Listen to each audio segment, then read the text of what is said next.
নমস্কার, আমি Amitabh Chattopadhyay organic farming weather update channel থেকে আপনাদের স্বাগত জানাই। মৎস্য চাষ বা মাছ চাষ সংক্রান্ত আবহাওয়ার তথ্য বা ওয়েদার আপডেট পেতে হলে আমাদের চ্যানেলের সঙ্গে যুক্ত থাকুন। প্রতিদিন আমাদের চ্যানেলটা দেখুন, সাবস্ক্রাইব করুন এবং বেল আইকনটা অন করে দিন যাতে আপনার ভিডিও নোটিফিকেশনটা তাড়াতাড়ি পৌঁছে যায়। ধন্যবাদ। নমস্কার, আমি Amitabh Chattopadhyay organic farming weather update চ্যানেলে স্বাগত। প্রথমে দেখা যাক উপগ্রহ চিত্র যদি দেখি, মোটামুটি সমস্ত ভারতবর্ষটা পরিষ্কার। তবে আগে যে সিস্টেমটা চালু হয়েছিল, উত্তরপ্রদেশ বিহারের ওখান থেকে মেঘ এসে পশ্চিমবঙ্গ হয়ে বাংলাদেশ এবং ত্রিপুরা আসামের দিকে যাচ্ছিল, সেটা আবার চালু হয়েছে। উপগ্রহ চিত্র থেকে দেখা যাচ্ছে মেঘগুলোর এই দিক থেকে পশ্চিম দিক থেকে আস্তে আস্তে ইয়েতে যাচ্ছে, পূর্বর দিকে যাচ্ছে। এর জন্য আরেকটা যদি আমরা ইয়েতে দেখি, বাতাসের ইয়েটা যদি পর্যবেক্ষণ করি, দেখা যাবে এখন আজকে বৃহস্পতিবার 12টা বাজে, 22 তারিখ ফেব্রুয়ারি মাসে আবার কিছু ছোট ছোট হাই প্রেশার লো প্রেশার তৈরি হয়েছে, মানে নিম্নচাপ উচ্চচাপ এসবগুলো তৈরি হয়েছে। এটা আমাদের পশ্চিমবঙ্গের নিচের দিকটা 109 মতো একটা প্রেশার তৈরি, আর 1009 মতো একটা প্রেশার তৈরি হয়েছে। এদিকটা নাগাল্যান্ডের দিকটা 1015 ভারত মহাসাগরের নিচের দিকটা শ্রীলঙ্কার নিচে 1014। এবার 1009 ওপরে চীনে রয়েছে 1010, তারপরে 1006 লো প্রেশার একটা আছে। এরকম বিক্ষিপ্ত এখানে একটা হাই প্রেশার আছে 1014। এই জন্য এখানে দেখুন একটা ছোট্ট মতো ঘূর্ণাবর্ত তৈরি হয়েছে আমাদের এখানে। এটা ঘুরে বাতাসটা যদি বড় করে দেখি, বাতাসটা যাচ্ছে এরকম করে ঘুরে এই লো প্রেশারের মাঝখানে কেন্দ্রবিন্দুতে যাচ্ছে। এর ফলে কি হবে? এর ফলে পুরো পশ্চিমবঙ্গ জুড়ে, বিশেষ করে মধ্য পশ্চিমবঙ্গ, যে এখানে পশ্চিম বর্ধমান, নদিয়া, মুর্শিদাবাদ, বীরভূম, মালদা, দক্ষিণ দিনাজপুর, উত্তর দিনাজপুর সহ উত্তরবঙ্গ, মানে দার্জিলিং, কালিম্পং, জলপাইগুড়ি, আলিপুরদুয়ার, কুচবিহার, এই জেলাগুলোতে বিক্ষিপ্ত কিছু বৃষ্টিপাত হবে। আজকে বৃহস্পতিবার, শুক্রবার, শনিবার, রবিবার, 4 দিনে বিক্ষিপ্ত কিছু বৃষ্টিপাত হবে। আমরা বৃষ্টিপাতে যদি যাই তাহলে দেখা যাচ্ছে, আমরা যদি এটাকে একটু আস্তে আস্তে আগাই, লো প্রেশারটা আস্তে আস্তে বড় হচ্ছে।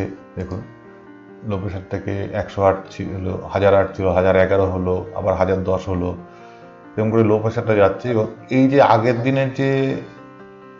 দিনের যে আমি বলেছিলাম ভিডিওতে, যে একটা বৃষ্টি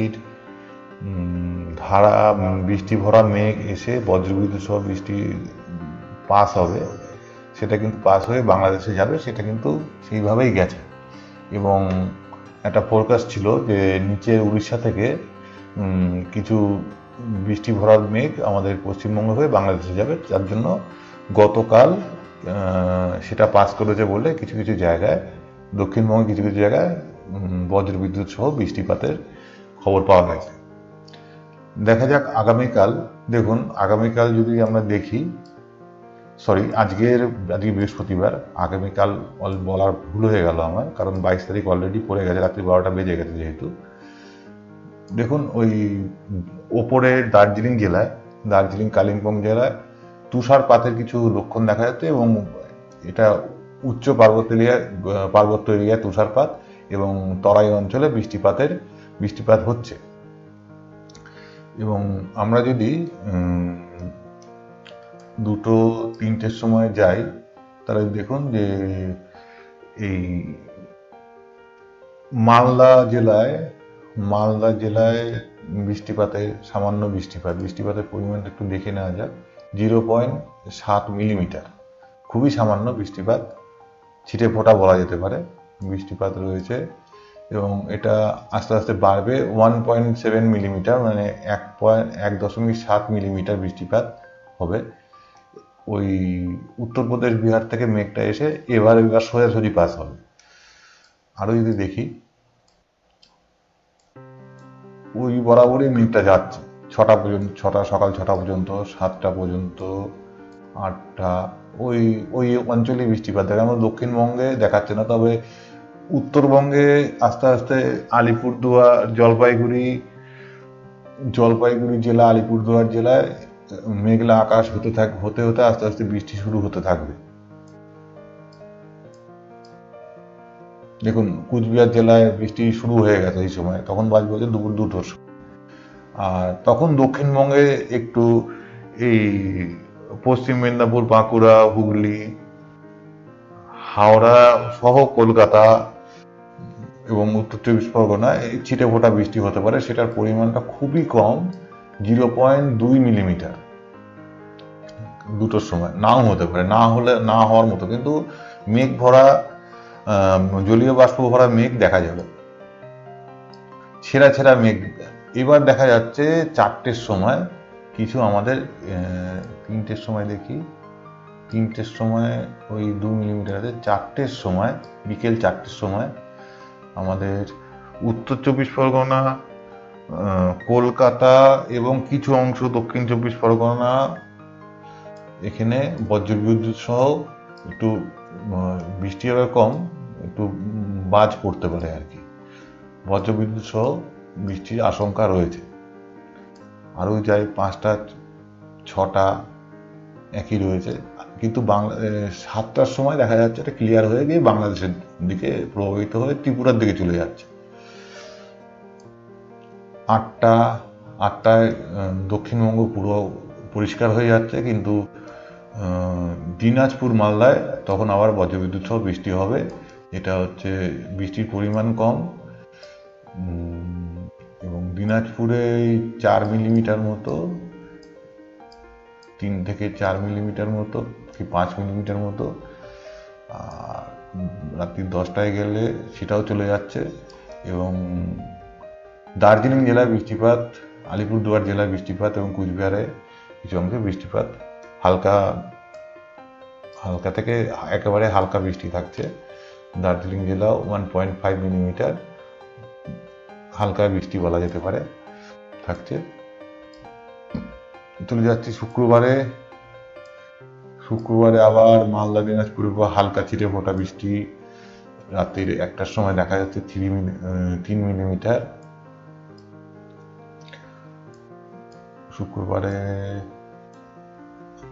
শুক্রবারে এই জায়গাটা আবার একটা ছোট্ট ঘূর্ণবর্তা তৈরি হচ্ছে, একটা ঘূর্ণবর্তার অক্ষরেখা এই উড়িষ্যা থেকে আমাদের পশ্চিমবঙ্গ ধরে বাংলাদেশের কিছুটা অংশ ধরে একটা ঘূর্ণ অক্ষ দেখাচ্ছে। একটা প্রসঙ্গ বলে নিই, আমার ভিডিও যদি বাংলাদেশ থেকে যদি কেউ দেখে থাকেন, যদি আপনারা যদি চান যে বাংলাদেশের ওয়েদার আপডেটও বলি আমি, তাহলে কমেন্ট করে অবশ্যই জানাবেন। চলে আসে আবার মেইন প্রসঙ্গে। এখানে ঘূর্ণবর্তা তো দেখা যাচ্ছে, লো প্রেশার একটা তৈরি হচ্ছে। এখানে যদি দেখা যায় বাইরের প্রেশার রয়েছে 1016, এখানে 1013, মানে প্রেশার 3 এমপিএ মতো প্রেশার, মেগাপাস্কেল মতো প্রেশার কম এখানে লাগছে। তা আবার যদি যাই 7টার সময় সকালে, বৃষ্টিপাত কিছু হচ্ছে না, কিন্তু ঝড়ের গতিবেগটা, বায়ুর গতিবেগটা কেমন থাকছে একটু দেখে নিই। 20 কিলোমিটার বেগে থাকছে। এখানটা সমুদ্রের ভেতরে 28 থেকে 30 কিলোমিটার বেগে ঝড় হবে। ঝড় বলা যায় না, বাতাস বইবে। আর আমাদের ইয়েতে 10 থেকে 14 কিলোমিটার, আর এদিকে 12 কিলোমিটার, 10 থেকে 14 কিলোমিটার বেগে বাতাস থাকবে। আবার চলে যাই বজ্রবিদ্যুৎ বৃষ্টিপাতে। 8টা, 9টা, 10টা, এখানে কিন্তু ঘূর্ণবর্তা আস্তে আস্তে বাড়ছে। 10টা, 10টার সময় আস্তে আস্তে এই ঘূর্ণাবর্তটা বাংলাদেশের দিকে হয়ে ত্রিপুরার দিকে ধাবমান হতে থাকে 10টার থেকে। 11টা সুন্দরবন অঞ্চলে চলে এসছে সেন্টারটা পয়েন্টটা।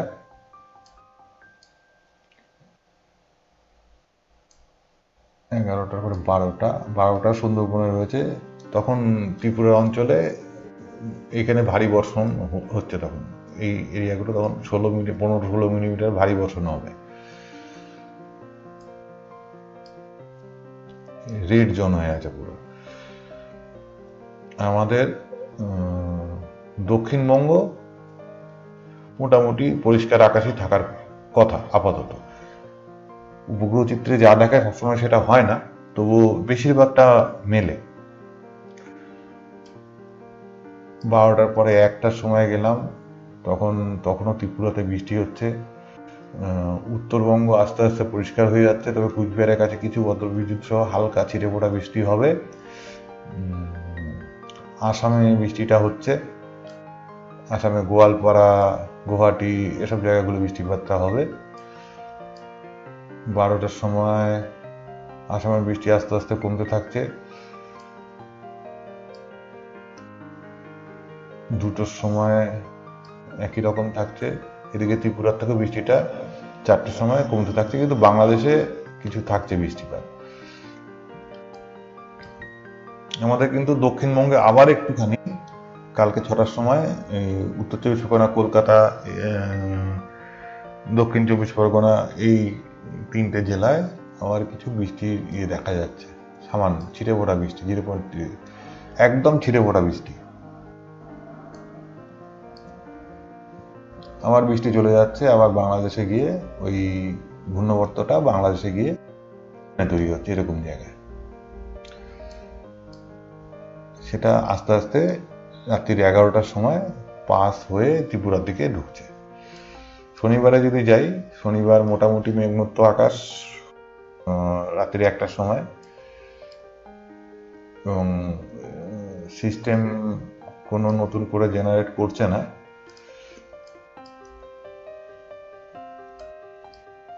কিন্তু এই বাকি যে এই যে 12, এখানে 12, এই অক্ষরেখাটায় 12, এই অক্ষরটায় 14, উপরে 16, এর জন্য মানে অক্ষরেখাগুলো বিক্ষিপ্ত ভাবে আছে বলে কিছু বিক্ষিপ্ত মেঘ, এখানে আবার একটা ঘূর্ণাবর্ত তৈরি হচ্ছে, এখানে একটা ঘূর্ণাবর্ত, এগুলো ক্ষণস্থায়ী ঘূর্ণাবর্ত। তবে এবার এর জন্য কি হচ্ছে, এটা একটা লো প্রেশার তৈরি করে এই দিক থেকে এই বাতাসগুলো যেমন আসছে মেঘগুলোকে ডেকে নিয়ে চলে আসবে, দিয়ে বৃষ্টিপাত ঘটাবে।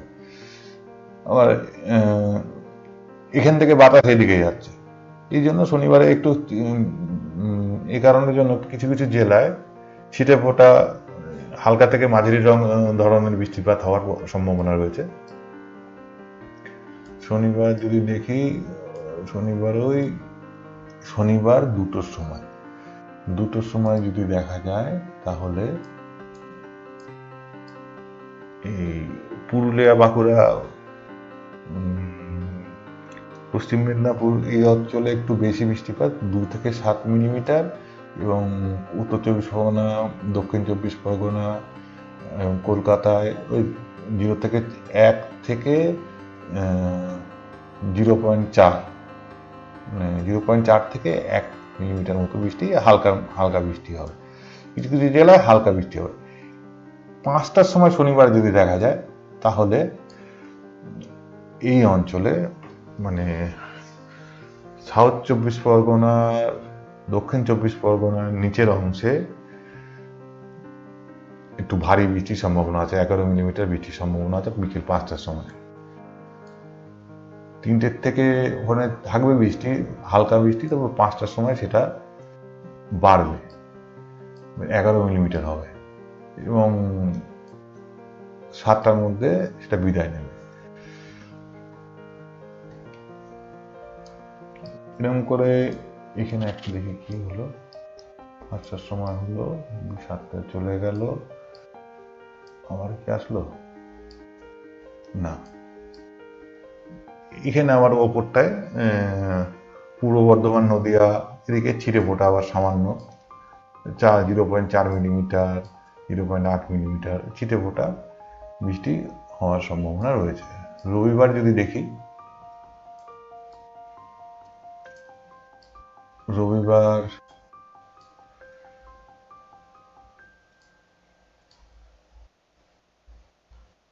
সকাল 10টা,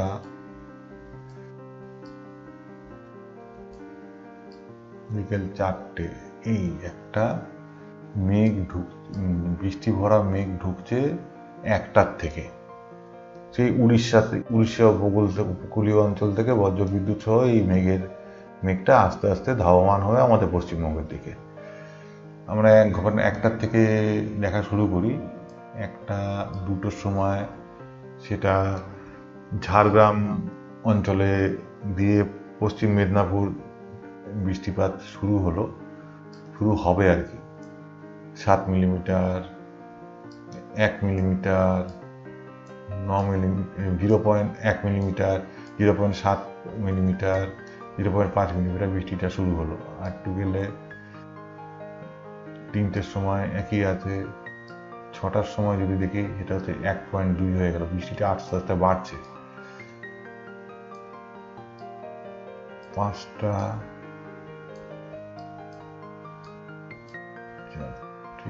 5টা, 6টা, 4টে, 5টা, 6টা, 7টার সময় যদি দেখি বৃষ্টিটা আবার কমে গেল।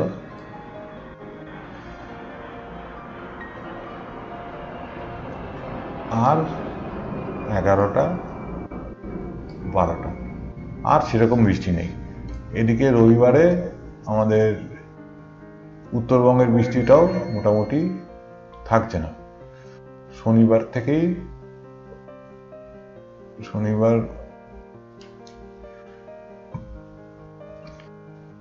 সকাল থেকেই উত্তরবঙ্গের বৃষ্টিটা মানে শনিবার বললে ভুল হবে, শুক্রবারে রাত্রির 8টার পরে 6টার পরের থেকেই সন্ধ্যে 6টার পরের থেকেই উত্তরবঙ্গের বৃষ্টিটা বন্ধ হয়ে আকাশ পরিষ্কার হয়ে যাবে। এই গেল 4 দিনের ওয়েদার ফোরকাস্ট, আবহাওয়া আপডেট। আর এরপরে আসি হচ্ছে তাপমাত্রা মোটামুটি শীত আপাতত এবছরের জন্য 2023 সালের শীত বিদায় নিয়ে নিল। আবার 2024-এ অক্টোবর মাসের থেকে ঠান্ডা বাতাস আসা শুরু হবে উত্তর দিক থেকে। এবার আমরা তাপমাত্রা দেখে নেব এক নজরে। তাপমাত্রা এখন রাত্রি 1টা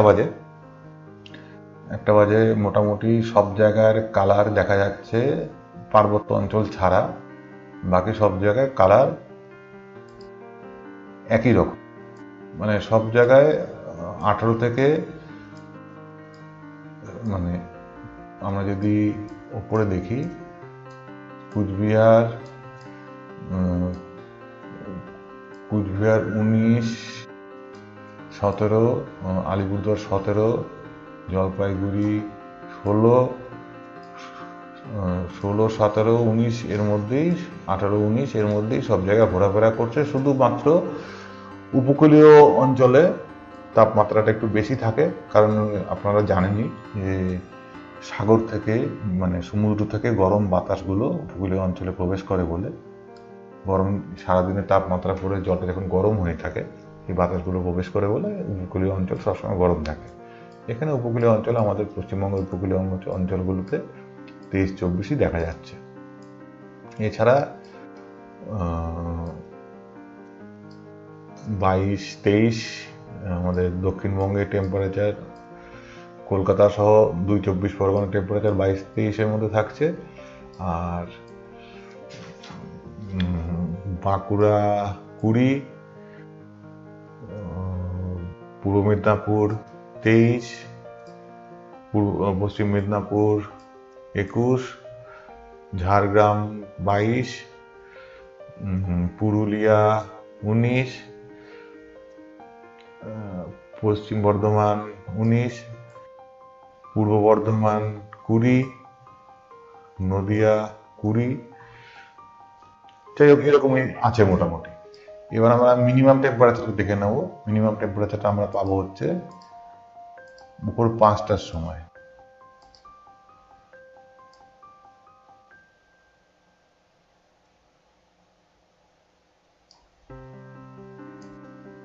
উপকূল অঞ্চলে 23ই থাকছে, 21, 20, 19 একই রকমই থাকছে। তাপমাত্রা খুব একটা বাড়ছে না বা কমছেও না, শুধুমাত্র বোধহয় এখানটায় না একই রকমই আছে, উত্তরবঙ্গ একই রকমই আছে। সারা রাত একই, এখন যেমন টেম্পারেচার তাপমাত্রা যেমন আছে তখনও ভোরের দিকে একই রকম থাকবে। এবার আমরা ম্যাক্সিমাম সর্বোচ্চ তাপমাত্রাটা দেখে নেব, সেটা আসে দুপুর 2টোর সময়। 2টোর সময় কিন্তু কালকে ভালো গরম আছে। 32 মানে ঘাম ছোটা, হালকা ঘাম ছোটার মতো গরম। বিশেষ করে এখানে তো 35 দেখাচ্ছে। ঝাড়গ্রাম, তারপর হচ্ছে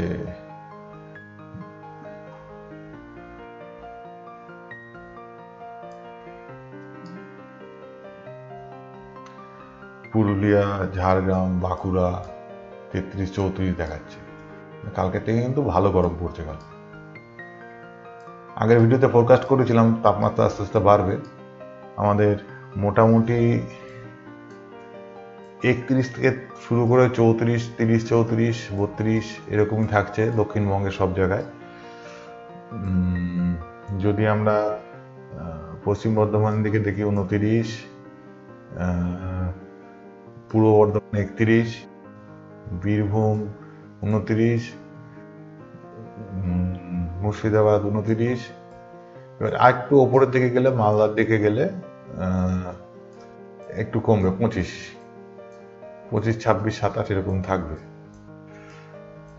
আর দিনাজপুরে যদি যাওয়া যায়, দিনাজপুরেও 25 মতো থাকছে। আলিপুরদুয়ার, জলপাইগুড়ি 24, আলিপুরদুয়ার 24, কুচবিহার 22 এবং তরাই অঞ্চল এবং তরাই অঞ্চলে থাকছে 21 এই দাগ দেখা যাচ্ছে হলুদ রঙের।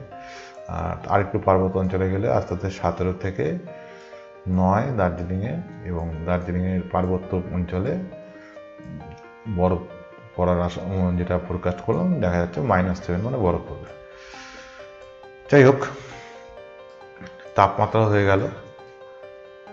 তাহলে আজকের মতো বিদায় নিচ্ছি।